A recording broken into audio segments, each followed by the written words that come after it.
राधे राधे मित्रों। मैं पंडित रमेश चंद्र पटेरिया, इंजीनियर एवं एस्ट्रोलॉजर, अपनी यूट्यूब चैनल ग्रहचार पर आपका हार्दिक स्वागत करता हूं, आपका अभिनंदन करता हूं।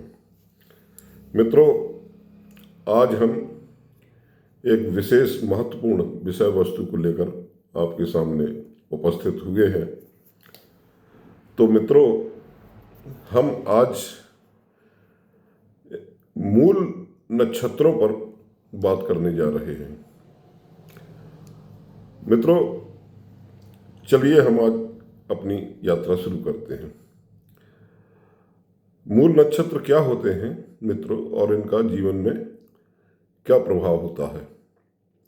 मूल नक्षत्रों में जन्मे बच्चे किस तरह के होते हैं?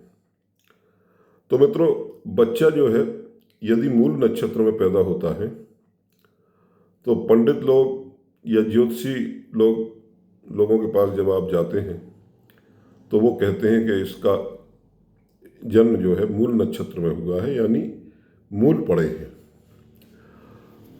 और आपको शांति करानी पड़ेगी इन मूल नक्षत्र की। तो आपके दिमाग में ये बात आती है कि ऐसा क्या है इस बच्चे में जिसके लिए शांति करानी पड़ेगी। मतलब आपके दिमाग में एक तनाव की स्थिति बन जाती है। तो मित्रों, जो है हम आज ये जो मूल नक्षत्र 6 प्रकार के हैं, इन पर जो है चर्चा भी करेंगे और जो भी है उसका निवारण भी आपको बताएंगे। मतलब ये विशेष जो नक्षत्र हैं, मूल नक्षत्र, इन पर चलिए बात करते हैं। ये मित्रों, इन मूल नक्षत्रों में जन्मे बच्चे, संघर्ष तो थोड़ा होता ही है इनके साथ, लेकिन ये अद्भुत जो है क्या नाम चमत्कार देखने को मिलता है इनके जीवन में। ये अद्भुत भाग्य लेकर भी आते हैं। मित्रों, मूल नक्षत्रों में पैदा हुए बच्चों के जो है जीवन में थोड़ा सा उतार चढ़ाव जरूर देखने को मिलेगा, क्योंकि मूल नक्षत्र तब पड़ते हैं जब चंद्रमा अग्नि तत्व की राशियों से जल तत्व की राशियों की ओर जाता है। अब अग्नि तत्व की राशियां कौन सी हैं? जैसे मेष, सिंह और धनु। और जल तत्व की भी 3 राशियां हैं, कर्क, वृश्चिक और मीन। तो चंद्रमा जब गोचर में इन राशियों से निकल करके, अग्नि तत्व की राशियों से निकल करके जल तत्व की राशियों की ओर जाता है, तो ये नक्षत्र पड़ते हैं। और इन नक्षत्रों में जन्मे बच्चे विशेष होते हैं। उनके लिए पूजा पाठ विशेष करानी पड़ती है शांति कराने के लिए। तो मित्रों, पहला नक्षत्र है अश्विनी नक्षत्र। यदि अश्विनी नक्षत्र में बच्चा पैदा होता है तो अश्विनी नक्षत्र मेष राशि होती है, और उस समय चंद्रमा जो है 0 अंश से 13 अंश 20 मिनट तक का उसकी डिग्री होती है चंद्रमा की। और इसके जो स्वामी हैं इस नक्षत्र के, वो ग्रह स्वामी केतु हैं, यानी ये अश्विनी नक्षत्र केतु का नक्षत्र है। तो मित्रों, जो है जो ये मूल नक्षत्र हैं, ये जो अग्नि तत्व की राशियां हैं, मेष, सिंह और धनु। तो मेष में अश्विनी नक्षत्र पड़ता है, और सिंह राशि में मघा नक्षत्र होता है। इसके अलावा जो धनु राशि है, धनु राशि में जो है मूल नक्षत्र होता है, जिसको मेन मूल नक्षत्र कहते हैं। तो ये अग्नि तत्व की राशियां हुई। और जो जल तत्व की राशियां हैं, कर्क, वृश्चिक और मीन, तो उसमें जो है चंद्रमा जब 16 अंश 40 मिनट से लेकर के 30 अंश की डिग्री होती है, मतलब चंद्रमा के गोचर में, तब जो है ये नक्षत्र पड़ते हैं। और ये नक्षत्र जो है, इनके जो नक्षत्र स्वामी हैं वो बुध देव हैं। इस प्रकार ये 6 नक्षत्र अगर बच्चों के हैं तो फिर वो मूलों में मतलब पैदा हुआ है। मूल नक्षत्र जो है वो में चंद्रमा जो है अग्नि तत्व से जल तत्व की ओर ट्रांसफॉर्मेशन होता है। अब आप समझ सकते हैं कि अग्नि तत्व से जल तत्व की ओर जाता है, मतलब एकदम गर्मी, हॉट, हीटेड, उस वातावरण से वो ठंडे वातावरण की ओर जा रहा है, तो उसके प्रभाव उस समय जन्मे बच्चों पर आएंगे। कहीं ना कहीं जो है उनकी जिंदगी में थोड़ा संघर्ष की स्थिति बनती है जीवन में, और या फिर एक गणांत, इसको गणांत भी बोलते हैं, गणांत में पैदा हुआ बच्चा होता है। यानी कि जो लास्ट की डिग्री है, अंतिम डिग्री, यानी 0 से लेकर के 3 अंश 20 मिनट तक, या 26 अंश 40 मिनट से लेकर के और 30 अंश तक जो डिग्री होती है उसको हम जो है गंडमूल भी कहते हैं। इनमें बच्चा जो जन्म लेता है गंडमूल में, तो वो बच्चा बहुत इमोशनल होता है, यानी भावनात्मक बहुत होता है। तो इसके लिए शांति जो है कराना आवश्यक होता है। गंडमूल के लिए विशेष करके मूलों की शांति कराना होती है, बड़े विधि विधान से, किसी कर्मकांडी अच्छे जो है पंडित से। केतु के नक्षत्र में पैदा बच्चे अच्छे जो हैं हीलर होते हैं। हीलर मतलब समझते हैं, मतलब वो अच्छे सेवक होते हैं, सेवा भाव अच्छी होती है और उनका स्वभाव अच्छा होता है। ऐसे बच्चे डॉक्टर बन सकते हैं। अगर जो है क्या नाम, आप अपने आप को, मतलब वो बच्चा थोड़ा सा ऊपर उठा लेता है तो वो दूसरों की सेवा करने लगता है और जीवन उसका अच्छा हो जाता है। लेकिन मित्रों, केतु के नक्षत्र अश्विनी में जन्मे बच्चे के इनके चरण भी होते हैं 4। तो पहले चरण में अगर जन्म हुआ है अश्विनी नक्षत्र के, तो पिता को थोड़ा कष्ट होगा। कष्ट मतलब बीमारी हो सकती है, या उसको कहीं प्रमोशन डिले हो रहा है, या नौकरी में दिक्कत आ रही है, इस तरह से पिता को कष्ट होगा। और दूसरे चरण में जो है यदि जन्म हुआ है अश्विनी नक्षत्र के बच्चे का, तो वो बच्चा फिजूल खर्ची बहुत करता होगा। और तीसरे चरण में यदि बच्चा पैदा हुआ है तो वो जो है बिना किसी टारगेट के, बिना किसी लक्ष्य के, बिना किसी काम के इधर उधर उसका घूमने का स्वभाव होगा, यानी वो घुमक्कड़ टाइप का होगा और वो अपने लक्ष्य से भटक जाता है। चतुर्थ चरण में यदि बच्चा पैदा हुआ है तो उसकी जो है रोग प्रतिरोधक क्षमता कम होती है उसके बॉडी की। तो इस तरह से अश्विनी नक्षत्र के 4 पदों में जो बच्चे जन्म लेते हैं, उनके ये परिणाम हमने आपको बताए। लेकिन बहुत धीरे धीरे जब बच्चा 10-12 साल का होने लगता है तो जो है क्या नाम, उसका स्वास्थ्य अच्छा हो जाता है, क्योंकि चंद्रमा भी गोचर करके निकलता है। और जो है चंद्रमा यदि बली हो गया किसी राशि में जाकर के बैठ करके, तो बच्चा स्वस्थ होने लगता है और ठीक हो जाता है। अब मित्रों, बात करेंगे मूल नक्षत्रों में दूसरे नक्षत्र की, अश्लेषा नक्षत्र की। कर्क राशि यानी जल की राशि में यह पड़ता है। इसके जो नक्षत्र स्वामी हैं वो बुध देव हैं, मतलब नहीं, राशि स्वामी बुध देव हैं। तो बच्चा जो है इस नक्षत्र में, अश्लेषा नक्षत्र में जन्मा बच्चा चंचल स्वभाव का होगा, मतलब जो है क्या नाम, स्मार्ट होगा, वो तर्क वितर्क करने वाला होगा। और एक और विशेष चीज होती है उसके अंदर कि वो खुद में परिवर्तन करने के लिए उसके दिमाग में विचार चलते रहते हैं।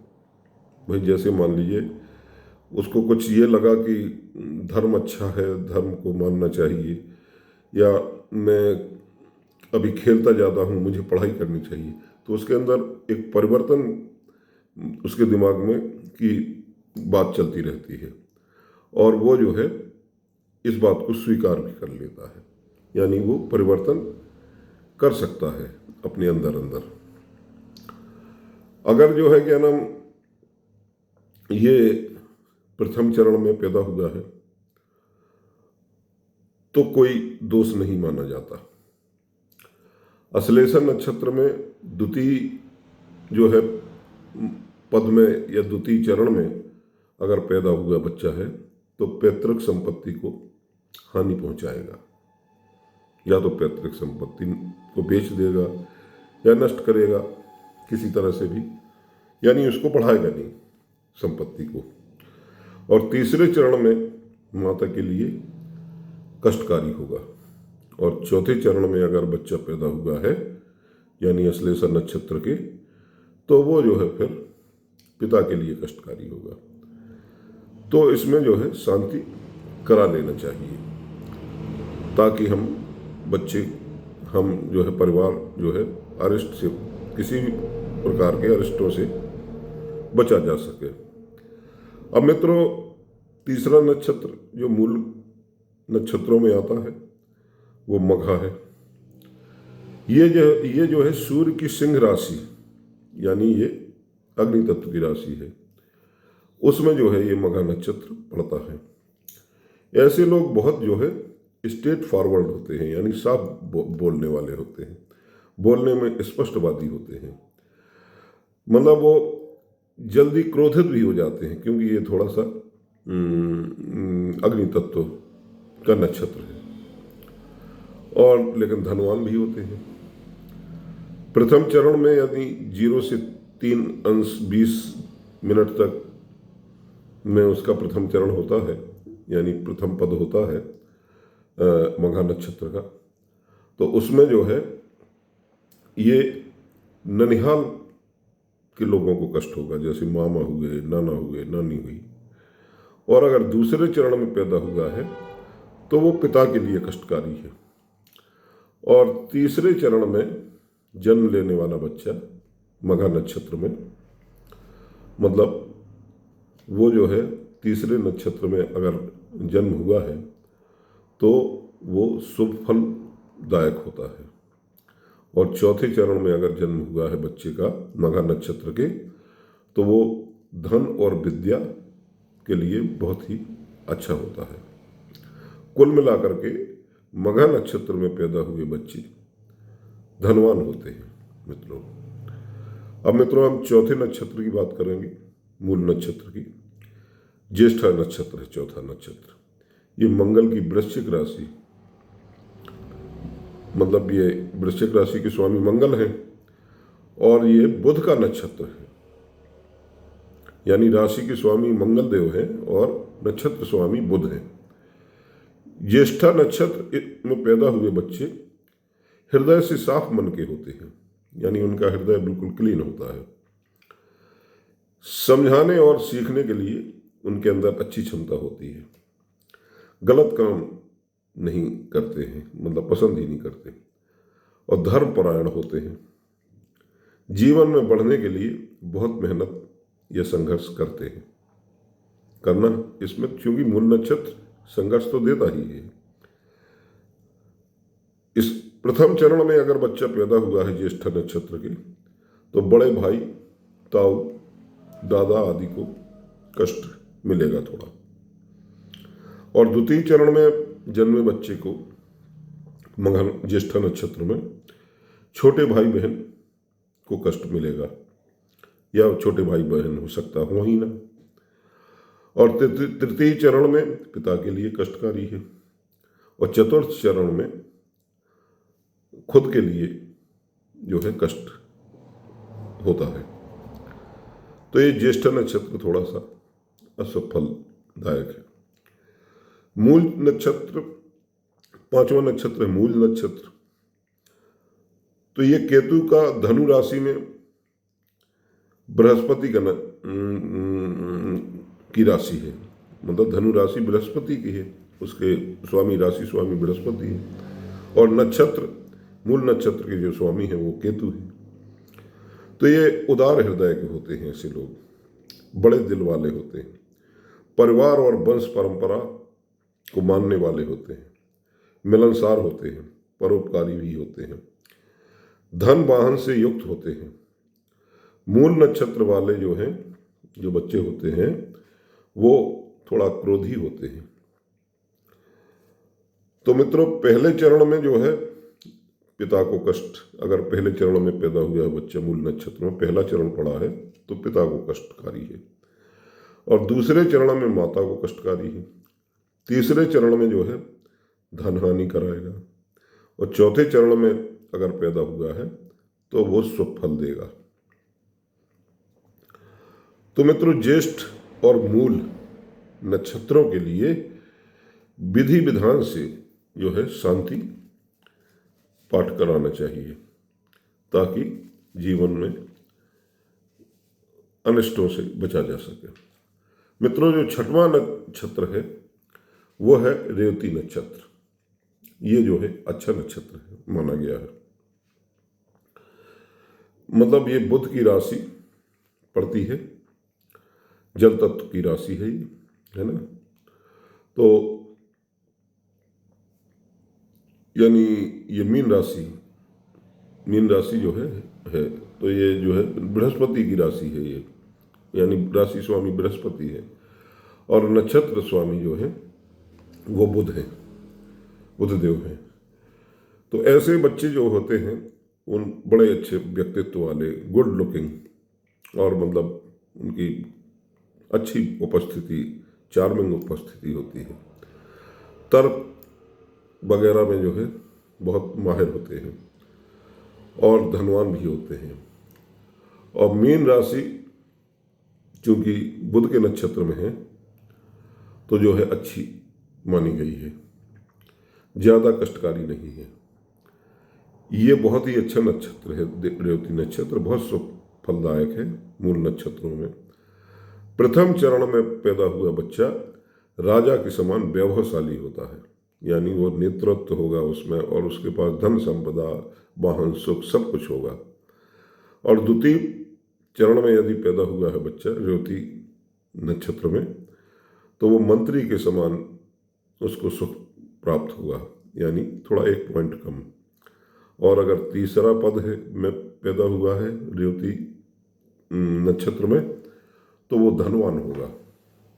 और चौथे चरण में यदि रेवती के पैदा हुआ है तो माता पिता के लिए थोड़ा कष्टकारी होगा, मतलब इसका चौथा चरण थोड़ा कष्टकारी माना गया है। कष्टकारी मतलब थोड़ा बहुत स्वास्थ्य खराब हो सकता है, या कुछ और घर में आर्थिक परेशानी, कोई भी दिक्कत आ सकती है, ये कष्ट हो सकता है, बहुत बड़ा कष्ट नहीं होता है। तो मित्रों, क्या होता है कि जो ये नक्षत्र होते हैं, तो ये नक्षत्रों में पूजा पाठ और शांति जरूर कराना चाहिए।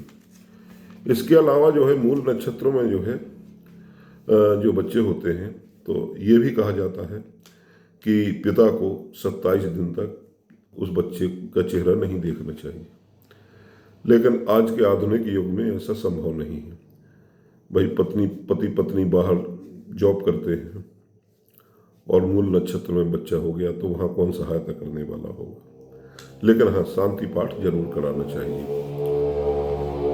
तो ये बच्चे जो हैं, जो मूल नक्षत्र में थोड़ा जो इनको संघर्ष में जीवन होता है, इनका हार्ड वर्किंग इनको करनी पड़ती है, और लेकिन जब तक ये थोड़ा छोटे रहते हैं, मतलब 10-12 वर्ष तक की उम्र के तक, तब तक थोड़ा कष्टकारी होते हैं, कष्ट मिलता है।